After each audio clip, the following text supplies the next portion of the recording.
Finally, I will discuss scalar-vector-tensor theories without torsion, how they can be helpful to understand the speed of gravitational waves and some motivations based on the gravitational wave event that told us that the speed of gravitational waves is very close to the speed of light. So first, why modified gravity? So modified with respect to what? Our reference theory is general relativity. It is highly successful. For example, the lambda cold dark matter model. However, it cannot address, for instance, the cosmological constant problem. It generally suffers of singularities if the null energy condition holds, namely the Penrose-Hawking singularity theorems. And there may be motivations in the near future based on the baryonic acoustic oscillations data from the DESI collaboration that suggest that a dynamical form of dark energy may be interesting. However, this is still in discussions in the community, but it may be a motivation in the near future. So, how to write these scalar tensor theories?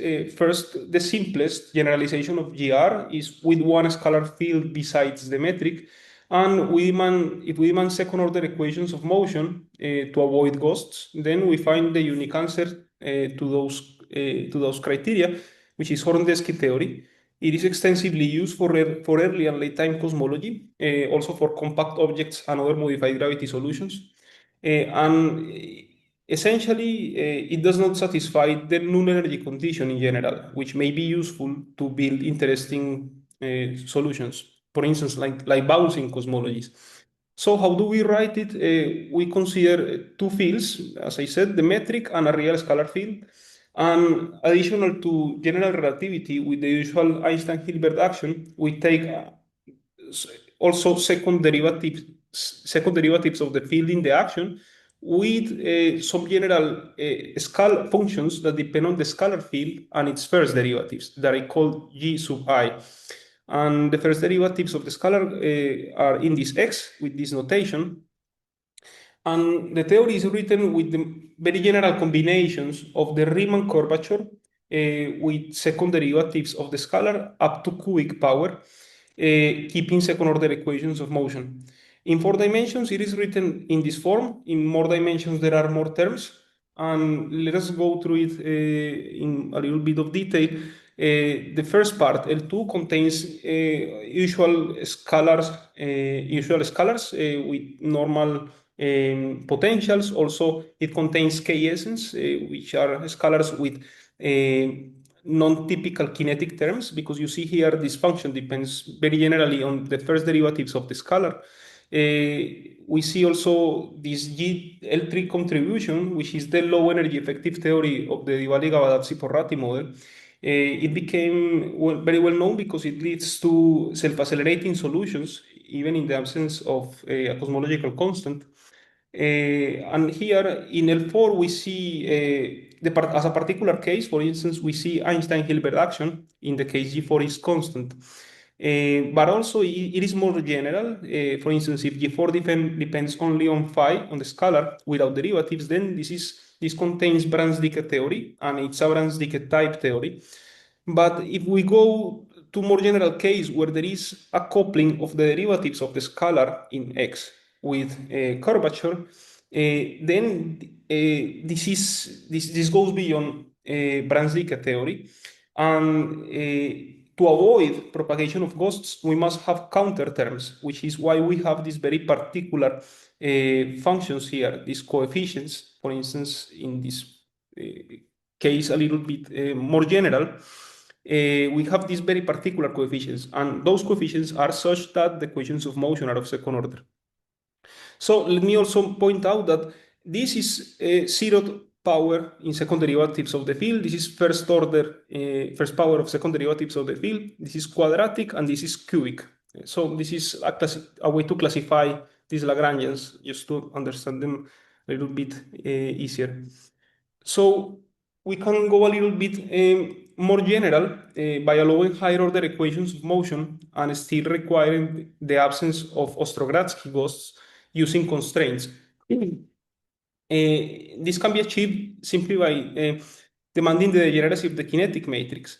And the generalizations of Horndeski theory are the host, which I introduced before, by degenerate higher order scalar tensor theories, and a subclass of it named GLPV theory or beyond Horndeski by Gleises, Langlois, Piazza Bernici. These theories, I will actually will be part of the work that I will discuss at the end.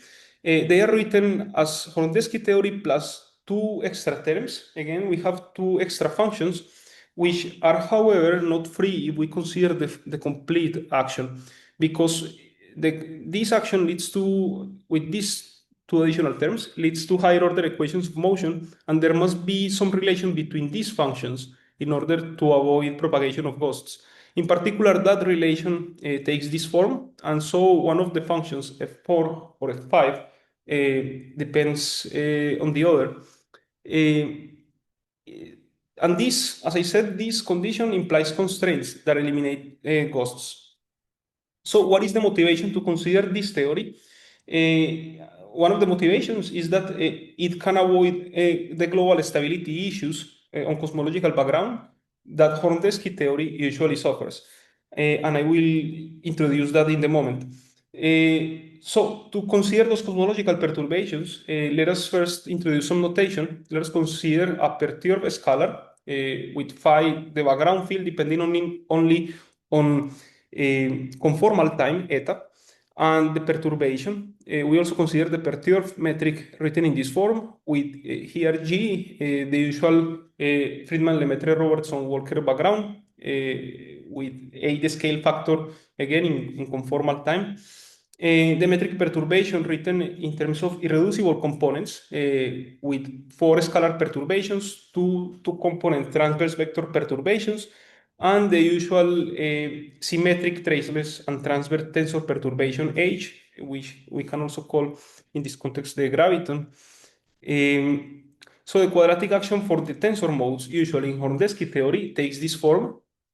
Here H, again, the perturbation, and GTFT are functions of the background fields, namely they depend only on time.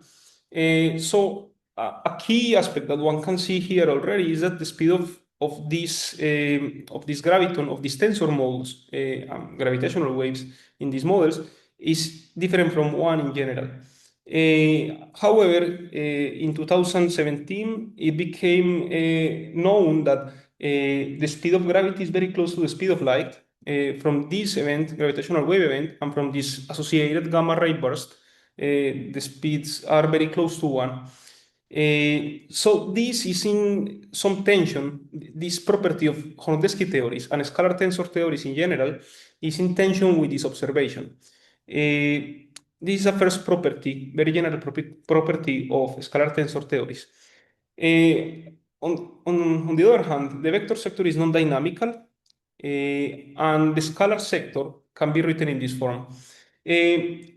From here, we can already start to see also other types of problems beyond the inconsistency or the yes, the inconsistency between the speed of gravity in these models with respect to the observations. Besides that, we can also see some problems already here in terms of the stability of these theories.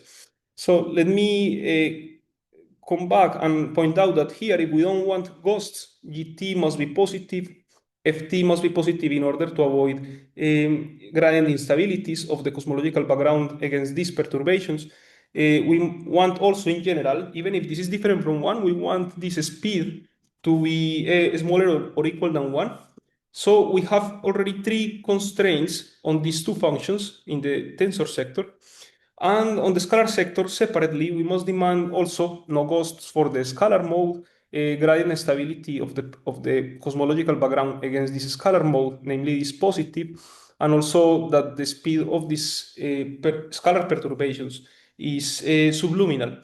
So in total, we have 6 conditions, independent conditions, and however, we see that this GS and FS, here, let me briefly point out this psi is perturbation, and GS and FS, again, are functions of the background fields, depending only on time. and the GS and FS can be expressed through the functions that appear in the tensor sector. So in principle, one can, to see it simply, we can see that we have these conditions in the tensor sector besides the subluminality, which I have not written here. And we also have these conditions that are independent from this. However, they are already constrained by the functions in the tensor sector. So it is expected, or we can see already that there can be problems trying to satisfy so many conditions, 6 conditions, given that these functions, GS and FS, are not totally free. They depend somehow in the functions that are already constrained from the tensor sector. In particular, in Horndeski theory, this function t, it's also gt, so this is gt squared. So this is more critical in Horndeski theory. And this is what leads to the no-go theorems that I will discuss in more detail later. But in beyond Horndeski theory, or GLPV, this function t actually not only contains gt, but also a free function of the scalar, which gives some freedom to find models where these fs can be positive, while also ft and gt are positive. So this is a motivation for GLPV theory or beyond Horndeski theory. And this also brings to the question what happens if in Horndeski theory, namely keeping second order equations of motion, what happens if we also consider a spacetime with torsion? So this is the first part of the talk that I will start now, and it's to compute the scalar, the quadratic action for the scalar perturbations and the tensor perturbations, and see which form these functions take, and see if we can satisfy all these constraints in a theory, in Horndeski theory with torsion. So to introduce torsion, we take, besides the metric and the scalar field, we take also the torsion tensor defined as the difference between the torsion full connections. The torsion full covariant derivative is written as usual with the torsion full connection. And so the immediate consequence is that the second covariant derivative, torsion full covariant derivative on the scalar does not commute. It is proportional to the torsion tensor. And therefore, there are multiple ways to consider, to promote Horndeski theory without torsion, to have torsion. What do I mean by this? Let me consider again this simple case of G4. We have here this contraction of second derivatives of the scalar, but there is another possible contraction by swapping these two indices, and this won't be equivalent if there is torsion, because second derivatives, again, as I said, do not commute on the scalar. So we can consider multiple ways to make these contractions, and therefore, if we introduce torsion in Horndeski theory, we have a family of theories.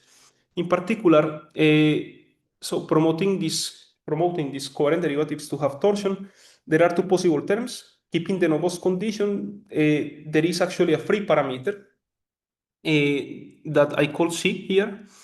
And we have this term that, as you see, vanishes when we come back to a torsionless spacetime. This will commute, and then this will be zero.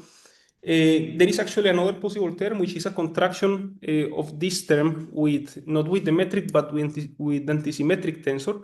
But this term does not lead to anything interesting on cosmological background, so I will not discuss this in what follows.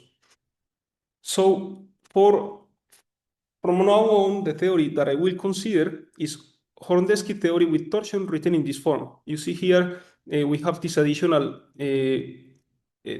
terms controlled by a free parameter C of these theories. In G5, there are actually many more possible terms, but I will restrict to this particular term. And you see this specific contraction or order of Lorentz indices. It's important due to non-commutativity of these covariant derivatives on the scalar. Sorry so yes. I really know nothing about, but these things, but just naive question. So your torsion is a part of background for you, or it's additional field in the game? It's additional field, a completely additional field. But And does it bring its own degrees of freedom if you this is this linearize is around? this is part of what I will answer in a couple of minutes. Okay. Thank you. Okay. Can I also ask a question? So one approach, which is kind of approach of Horndeski, is to construct some most general Lagrangian. Did you try to construct the most general Lagrangian, including torsion, or this is actually the most general? Indeed, one could try to consider the most general Lagrangian with torsion, but actually there may be many terms that are not. There is.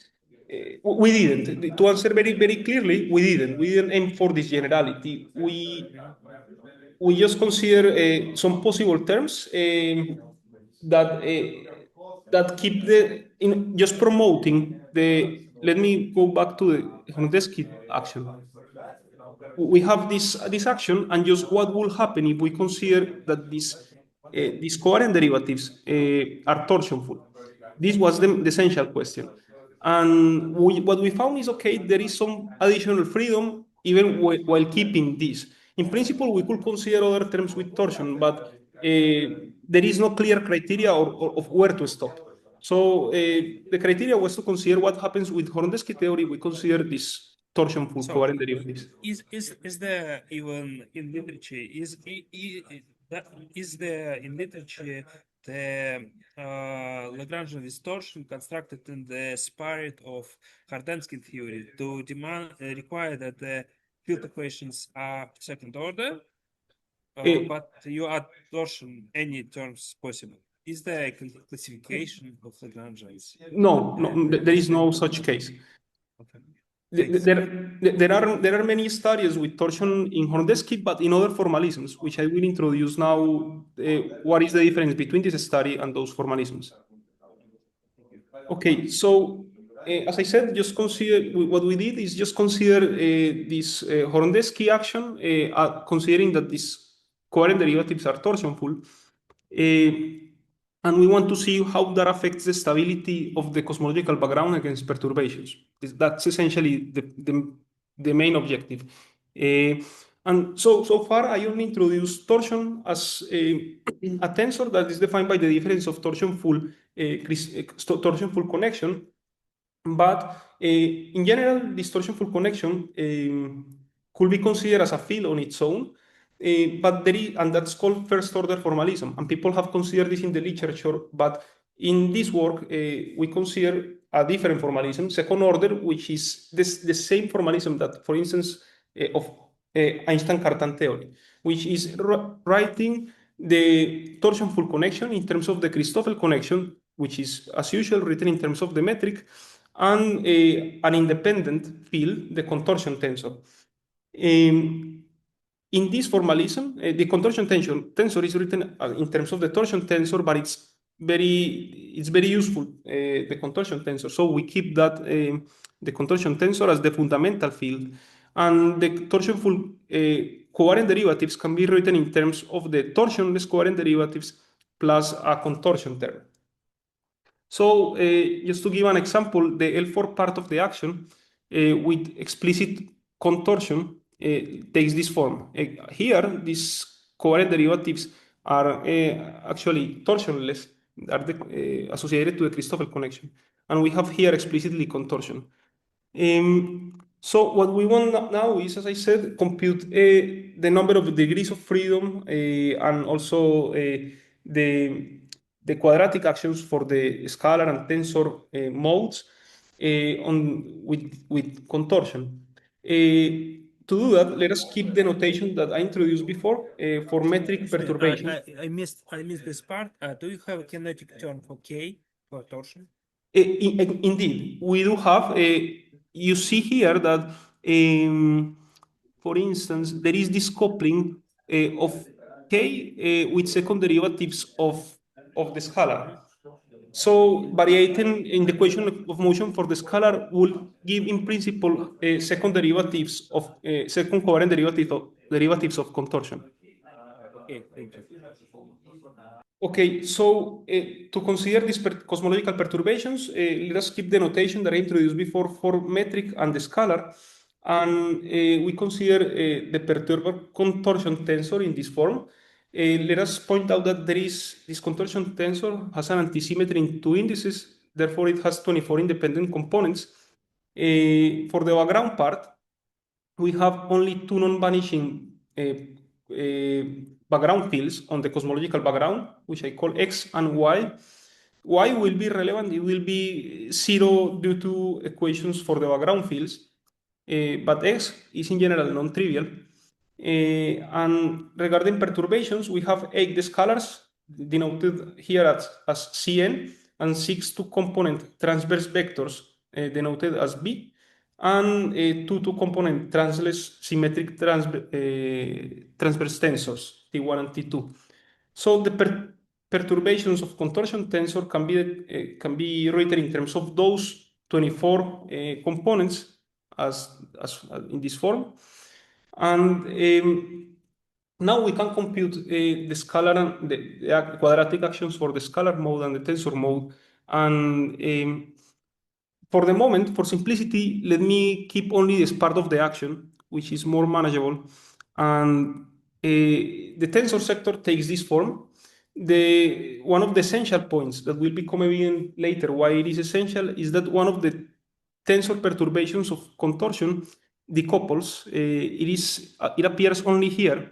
It does not couple to H, to the graviton, and also does not couple to T1. Therefore, its equation of motion is simply to vanish. While the other tensor perturbation of contortion, T1, can actually be solved as a constraint in terms of the graviton. Therefore, plugging back in, we obtain a very similar action to usual Horndeski theory without torsion. Again, here H is the perturbation, GT and FT are functions of the background fields, depending only on time. The difference with respect to torsion, at the moment, it's only that these functions are different. We find that this can be written as a massless graviton, and there are no additional tensor modes. Torsion is simply a constraint. And also, what does it mean? Torsion is a constraint. It's auxiliary field, or yes, yes, essentially because its equations of motion do not lead to. This is not a second order equation for T, for instance. This is the equation for motion for T2, and this is the equation of motion for T1. it does not. So it's sorry, I think I'm a bit confused. It's totally different language. So it means that your system does not get extra degrees of freedom, right? Because of torsion. It Exactly. just adjusts the couplings at the end of the Exactly. day. Once you eliminate contortion, you just get modification of Lagrangian, but no extra degrees of freedom. Is that correct? Absolutely, exactly Okay, that. thank Yes. you. Thank you. Yes. So, however, that modification of that you just commented, that modification of the Lagrangian, it's actually may be useful. This is what we were looking for, because these small modifications may modify the no-go theorems in Horndeski theory, and this is what we will find, despite the fact that there are no additional degrees of freedom. So let us now comment that also vector modes, as usual in Horndeski theory, they are non-dynamical, so I will not discuss them here. For the scalar sector, we obtain this very long quadratic action for the 13 scalar perturbations, which, however, simplifies a lot, as I will comment just now. In the moment, just let me briefly comment an important fact, and is that the scalar sector does depend on the parameter C of the theories that one can introduce, one can consider in the case with torsion. The point is that all of these scalar perturbations of contortion, they are non-dynamical on this cosmological background. And one can use their equations of motion to plug them back in the Lagrangian. And this Lagrangian can be brought to this form. This is a middle step of the final form, before the final form. What I want to point out here is simply that it's very similar to Horndeski theory, just because, and this is in the unitary gauge, just because all scalar perturbations of torsion are non-dynamical. At the end of the day, the linearized action for perturbations about cosmological backgrounds takes the very similar form as I commented before without torsion, just that these functions, GT, FT, GS, FS, are different. And as you may recall, this is essential for the no-go theorems, because this very strong link between functions in the quadratic actions, GS, FS, FT, GT, was that what made possible these no-go theorems. So some small modifications in this may be key to avoiding the no-go theorems. And indeed, this is what will happen, but not now, in this simpler model that we just took. In this case, where I consider only up to G4, it happens that this Fs, that it's important for the gradient stability of the cosmological background against these perturbations, takes this form with a function t here that still depends somehow on the tensor sector in a different form than Horndeski theory without torsion, but now but still very dependent on the tensor sector. In particular, for instance, this t of the scalar sector depends on the speed of functionally depends simply on the speed of the tensor modes. So we can formulate actually a no-go theorem for this subclass of Horndeski-Cartan theories. And to the question, can it support non-singular cosmological solutions and all the perturbations being subluminal or up to luminal? The answer is no. And this is what I want to formulate now. So for Horndeski theory, Horndeski-Cartan theory, with up to the second power of second derivatives of the field in the action, the following assumptions for a first order perturbative expansion about Friedman, Lemaitre, Robertson, Walker background, spatially flat, are mutually inconsistent. The assumption first, non-singular cosmology, namely there is a lower bound on the scale factor. The graviton and scalar mode are no ghosts and they suffer no gradient instabilities. The graviton is always subluminal. There is no strong gravity at linear order, namely there is a lower bound on one of the functions in the tensor sector. And also for generality, we assume that theta is not exactly zero. This is a particular function of Lagrangian functions, and we assume that it is not always zero. There are alternative loopholes if one does not take one of these two assumptions, 4 and 5, and this was studied in Horndeski theory without torsion in these papers, for instance. Let me point out what is the essential difference with Horndeski theory without torsion, is this assumption. Horndeski theory without torsion, the no-go theorems hold independent of the speed of the tensor modes. In Horndeski theory with torsion, at least in the subclass that I consider up to quadratic power of the second derivatives of the field, this assumption is necessary to prove the no-go. This can be formulated in a very precise way, but it can be simply seen as follows, as a very similar reasoning as in this paper by Livanov, Mironov, and Rubakov, and in another paper by Kobayashi. We first note that given these assumptions, there is this function here, which I will call n, agt t over theta. This function is in general different from zero provided the previous assumptions, because gt must be positive in order to avoid costs for the tensor modes. T is always negative because ft is positive in order to have stability of the cosmological background against the tensor modes, and the speed of gravity is smaller or equal than 1. So this is negative.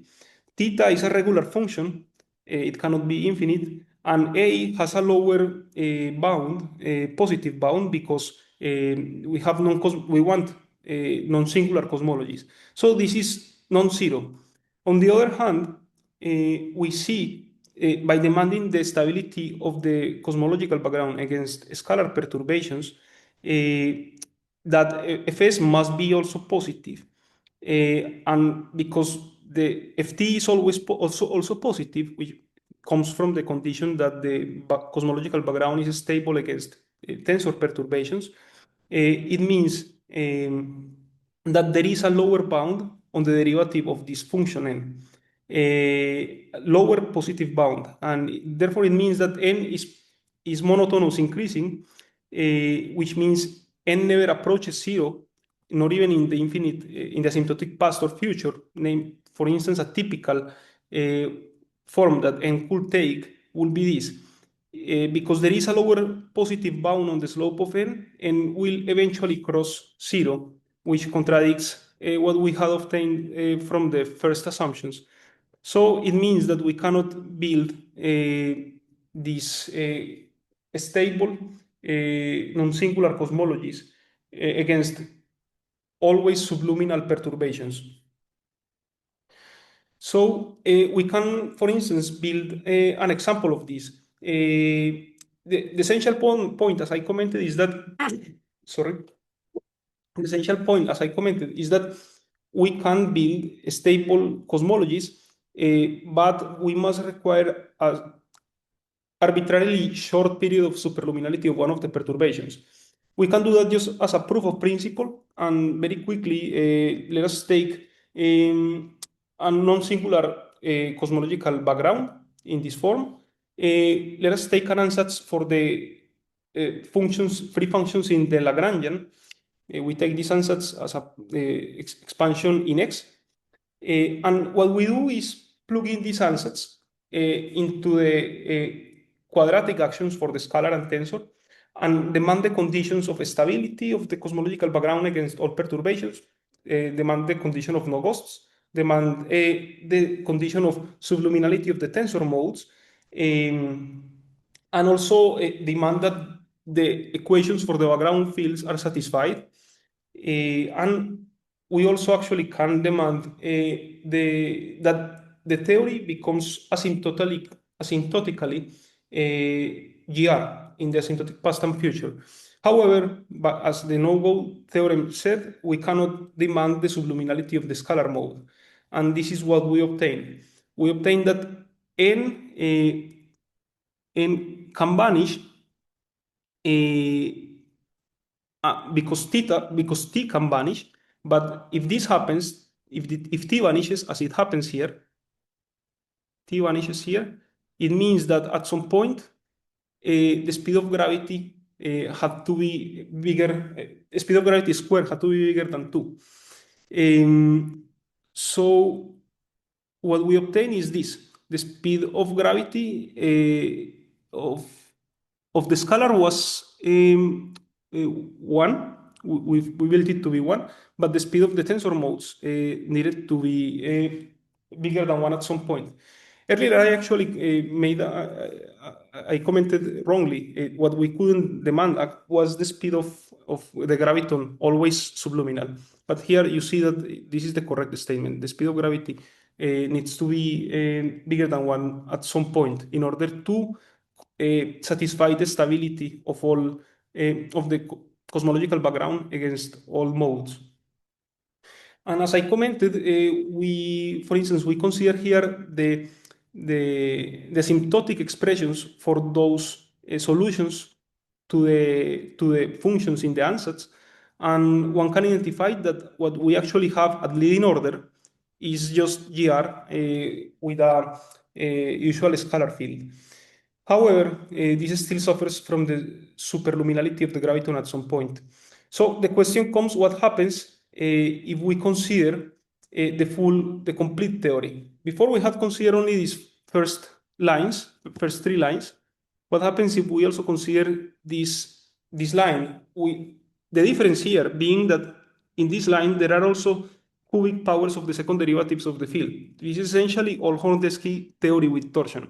What happens if we consider all the theory with torsion? And so the answer can be seen actually quite quickly when we consider the tensor perturbations.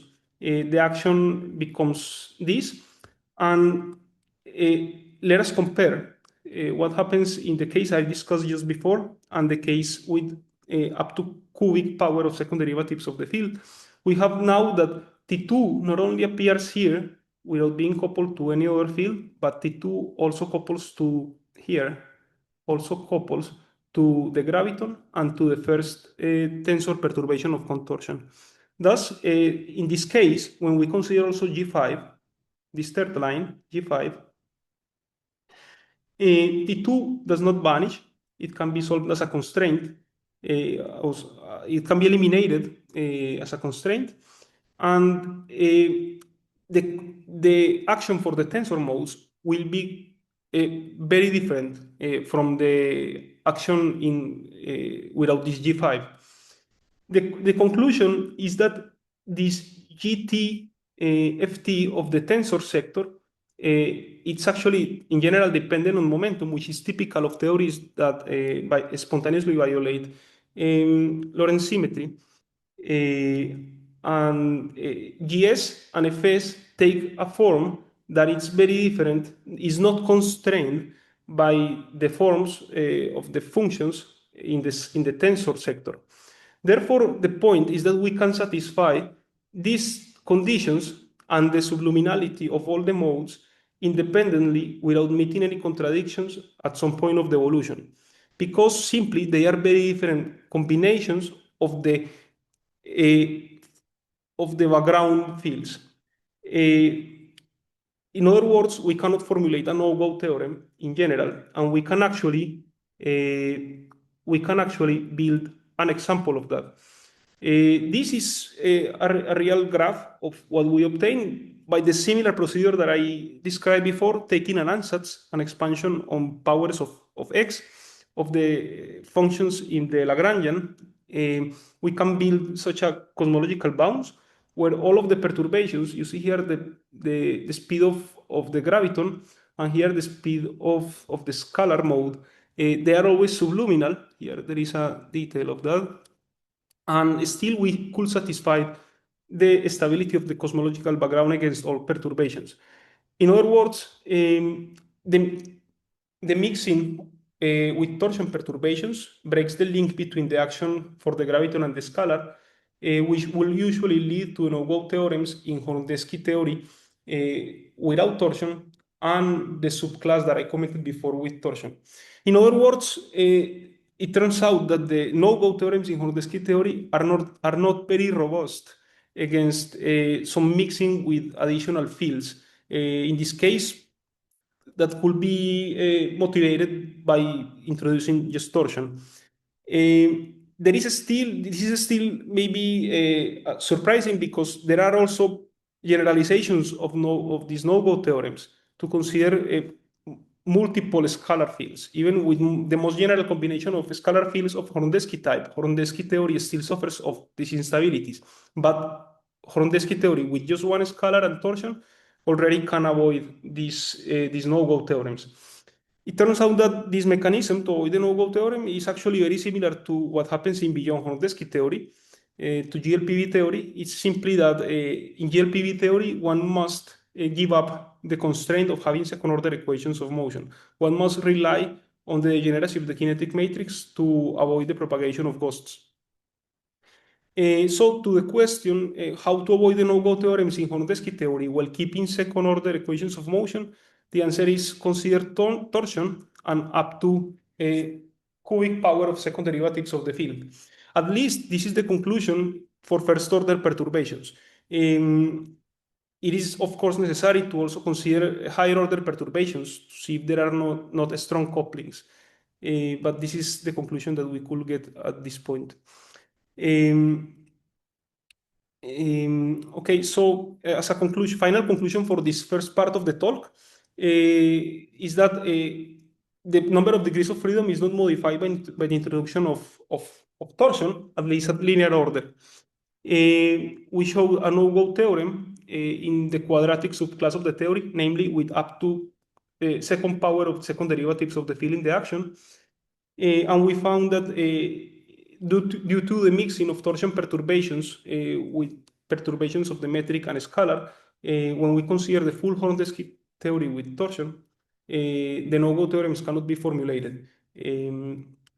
Now, if there are no questions, let me go to the last part of the talk. Can I ask a question? Yes. A question like this. Okay, so what is your conclusion about whether we can allow the speed of gravitational waves to be larger than 1 for a short period of time? is this a healthy theory? Because there is a theorem that the theory with superliminal propagation, it doesn't have ultraviolet completion, right? Yes, yes, indeed. Yeah, so this is basically the ultraviolet completion. If you violate the speed, have a speed of light of gravity larger than 1 during a short period of time, okay, then Yes. it's kind of you violate this property in the ultraviolet, it seems. Okay. In other words, the question is whether this short period of sick sick propagation with speed larger than the speed of light, whether it can be cured by adding some supermassive field. Okay, with huge mass. That's Yes. probably the question. And probably Yeah. this is the case which is can be cured. So what is your feeling? Can it be cured like this? Yes, indeed. This we also consider this paper where they discuss the impossibility of QV completions once you have these higher speeds.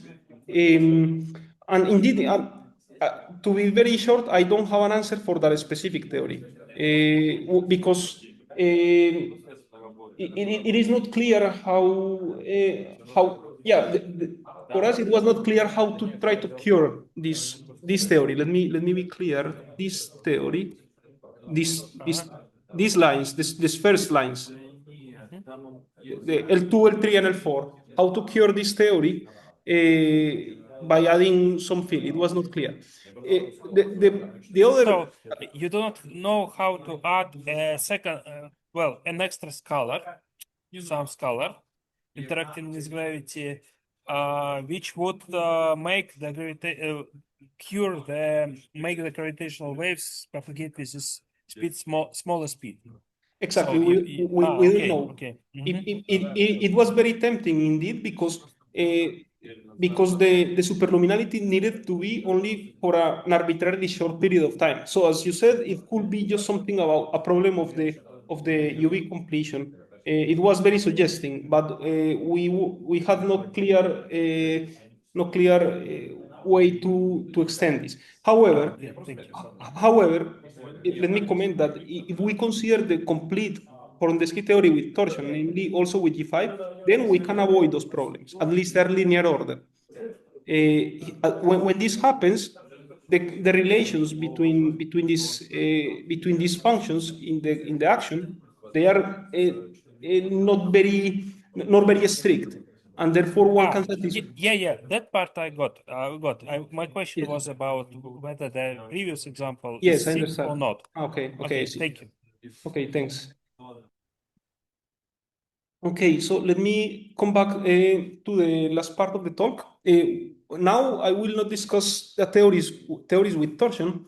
I will focus on some theories that maybe could be useful in light of the recent experiments. I mean, recent 2017 that let us know that the speed of gravity is very close to the speed of light. Because as I commented, usually in scalar tensor theories, the speed of these tensor modes is different from one.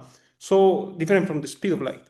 So which options do we have? This is what I want to comment. So this is what I have commented before. The speeds of gravity and light are very close. And for this talk, I will assume that they're exactly the same, just to have a motivation for the following. So in GLPV theories, a generalization of Horndeski theory, as I commented, the speed of gravity is different from one. In particular, it takes this form. The historically standard approach is to constrain the scalar couplings by assuming a minimal photon. In that minimal photon case, we take units in which C is equal to 1. So what is the consequence for these Scalar-Vector-Tensor theories? For the case of Horndeski, simpler to analyze. We have here a dependence on phi 2 dots and h. And let me recall that these functions, G4, G5, they depend only on phi and x, the scalar and the first derivatives of the scalar. Therefore, they do not depend on phi 2 dots, I'm sorry, and they do not depend on h. So there is no way to choose G4, G5 in a robust way, and I will explain what I mean by that short enough. There is no way to choose G4, G5 general functions, non-trivial, such that this is 1. The only way is to set G4x to 0 or G5 constant, which is trivial. Why we cannot do it in a robust way, as I said before? Because the only alternative will be to use the equations for the background fields to express phi 2 dots and h in terms of first derivatives of the field, of the scalar, and in terms of a. And but to do that, we in general we don't want that because we are choosing Lagrangian, which is something of shell. We don't want to use on shell the equations of motion to try to fix the off-shell Lagrangian. In other words, that depends.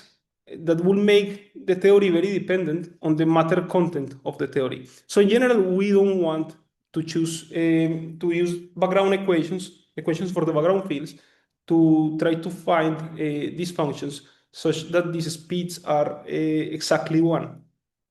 The speed is exactly 1. In GLPV, there are more options to satisfy the quality while having non-trivial solution.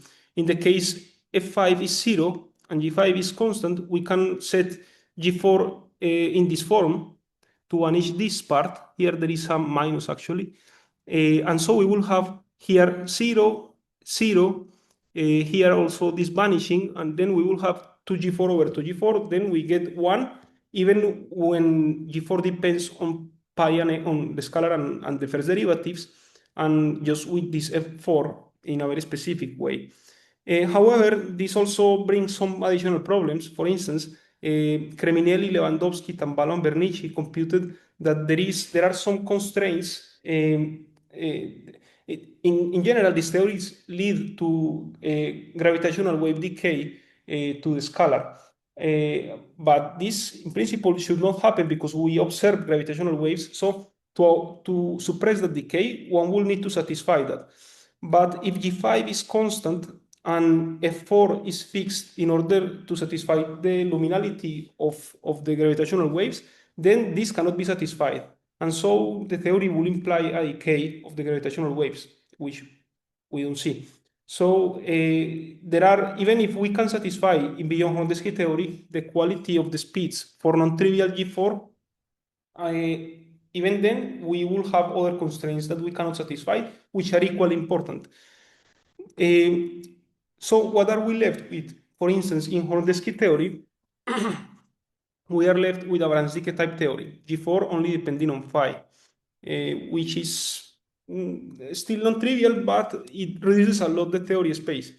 For instance, we lose interesting cosmological solutions like the Fab4, which may be useful in the context of the cosmological constant problem. So the proposal, I'm sorry. The proposal that we had is consider some vector couplings to the scalar such that the vector and tensor modes propagate at exactly the same speed while having the vector field U1 gauge invariant. If we interpret that vector, U1 gauge invariant vector, as the photon propagating through the cosmological medium, then that could be interesting to try to match to the observational constraints on the speeds. So to that objective, let me consider the most general theory that was classified to date, Scalar-Tensor theory, which is called the host. It includes Horndeski and beyond Horndeski as special cases. It is written in this form, and in particular, you see here the terms quadratic in second derivatives of the scalar in el quad, and also this very long Lagrangian for the cubic power of second derivatives of the scalar. these details I will skip in the moment. This can be avoided at least for this discussion. The point is that we have a theory, the most general theory classified today, that contains Horndeski theory. In general, this has 19 functions of the scalar field, but they are not free because of the degeneracy conditions. In general, this will lead to ghosts, and we need the degeneracy conditions to constrain the theory and do not propagate those ghosts. So we want to compute the quadratic action for the tensor modes. I won't discuss the scalar modes because we want to compare the speed of the graviton against some vector that we want to introduce. And so let me take the notation that I introduced at the beginning of the perturbation of metric and of the scalar, because we will talk about the background scalar field. And the quadratic action for all this theory takes this form.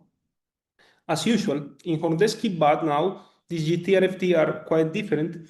In particular, the speed of gravity looks like this. You see again that it depends a lot on phi 2 dots, age, and we cannot reabsorb those things in order to set this to 1.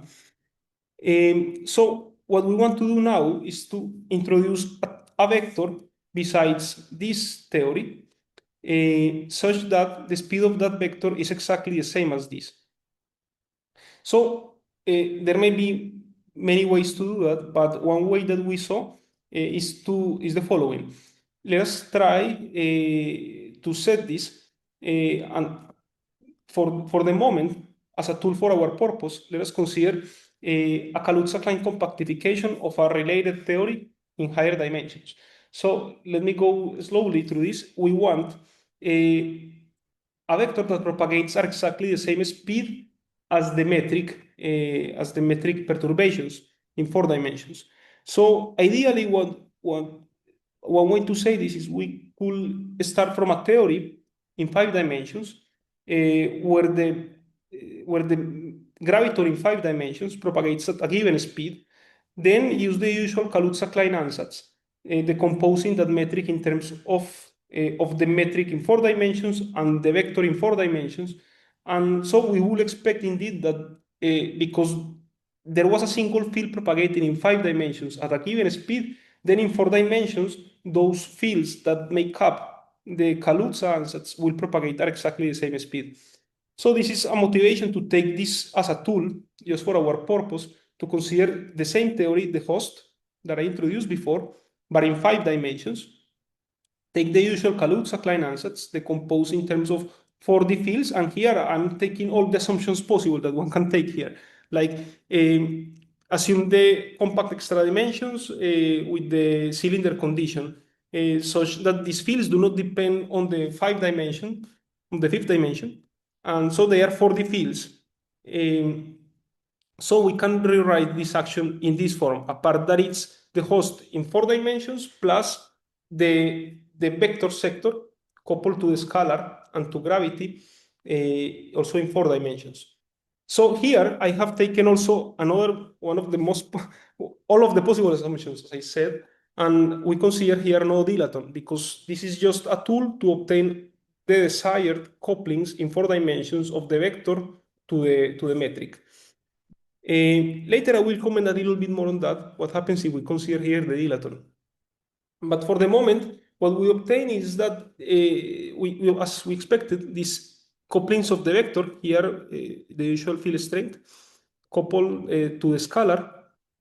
And the point is that if we compute with the same notation of perturbations, just considering that the vector perturbation is this AI,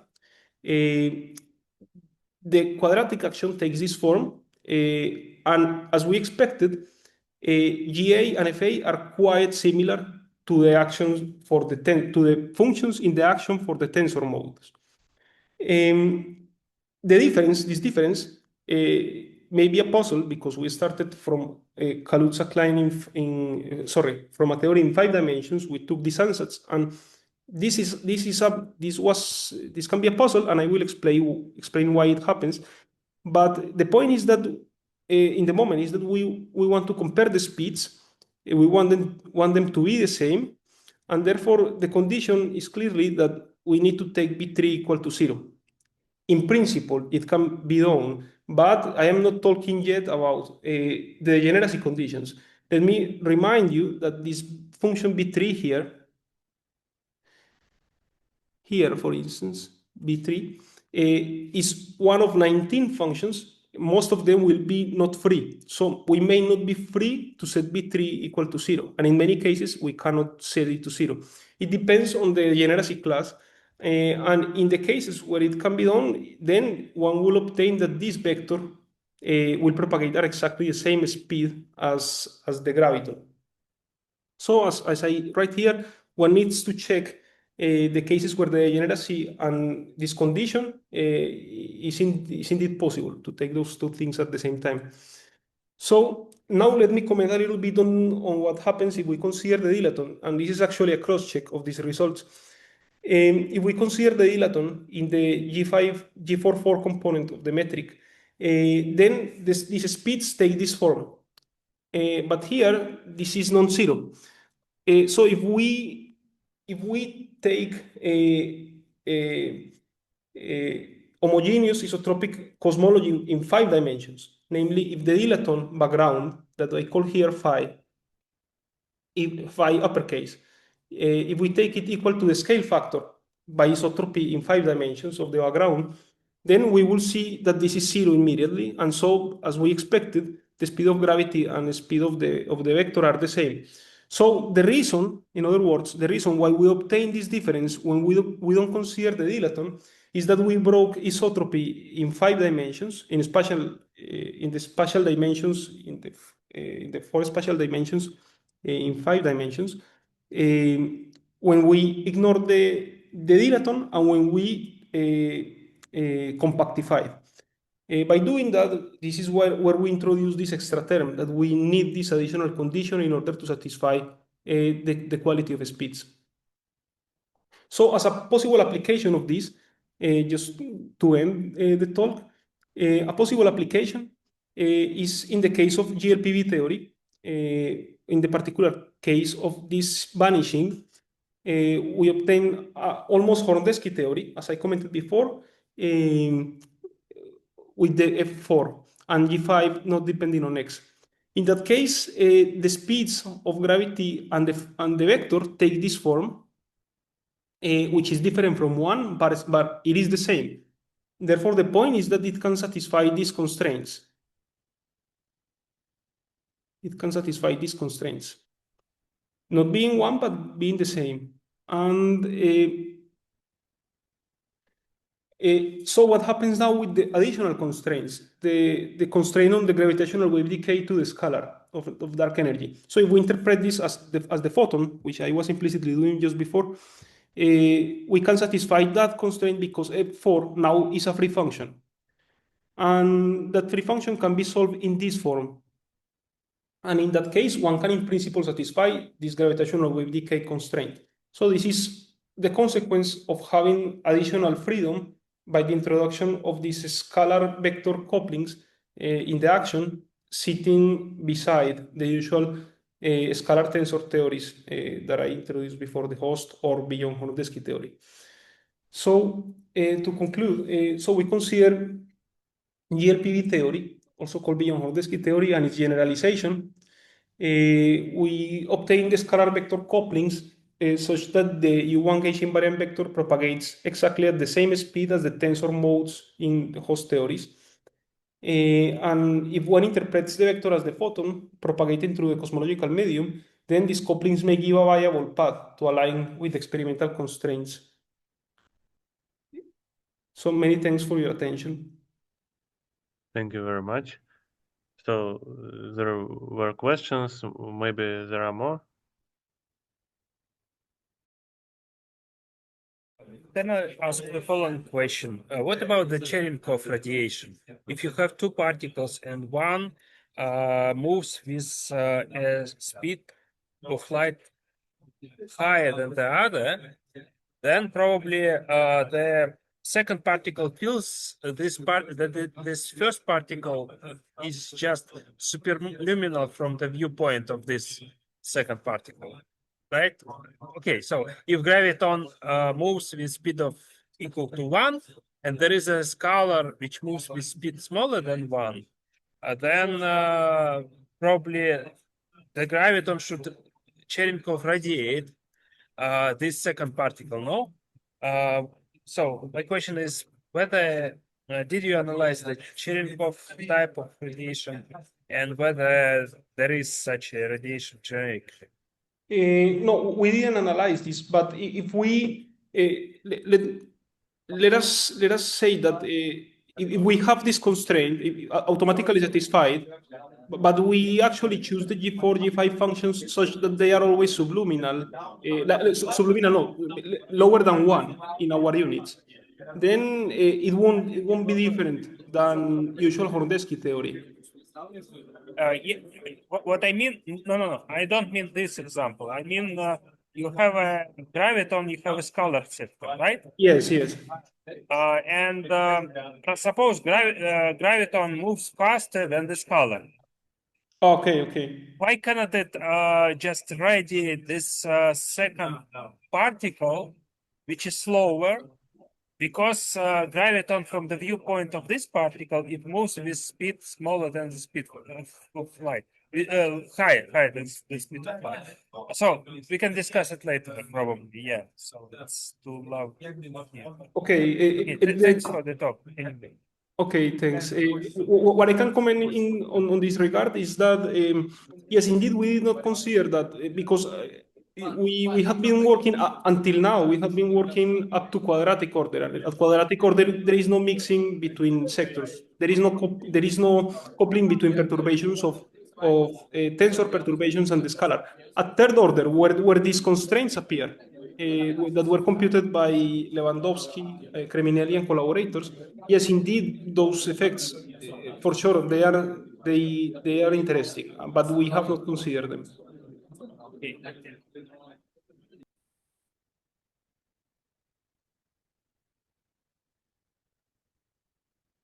Okay, if there are no more questions, I don't see any. So thank you very much, Mauricio. Thanks a lot. Thank you. Thank you. Bye. Bye. Bye.